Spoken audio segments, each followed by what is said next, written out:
bonding moment po na nag-outing kami, na isinama po lahat namin yung pamilya namin. Yung talagang ang dami namin pamilya ko, pamilya ng mga katrabaho ko, sina ma'am, sina sir, nagkaroon talaga siya ng bonding as one. Sa mga pagkanba po, may mga occasion, yun po, active sina ma'am sa mga birthdays. Masasayahin customer talaga kasi halos naka-close namin. Although kahit hindi kami, nasa labas kami, nakikilala kami ng mga customer, parang na-appreciate nila kami. Paano kami mag-approach sa kanila, nagiging kaibigan namin. Kasi nga, first time ko sa skills, yun, dispense ng mga ice cream, inventory, lahat. Bago kasi sa akin, natutunan ko lahat kung ano yung mga tinuro sa amin ng trainer namin, ni na ma'am at ni sir.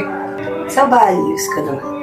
Doon ko napatunayan na kaya ko pala maging approachable pa. Kasi sobrang mahihain ko talaga. Hindi ko in-expect na kung paano makitungo sa ibang tao, lalo't hindi naman kami magkakakilala. Yun, umaboy mga pasensya, tamang ngiti lang, tamang masayahin ka. Natutunan ko naman lahat. Sa dami rin naging nakasama ko. Marami ka rin natutunan sa kanila, kung ano yung mga experience nila, para na-adapt mo rin sa sarili mo, kung ano yung dapat mong pagawin sa sarili.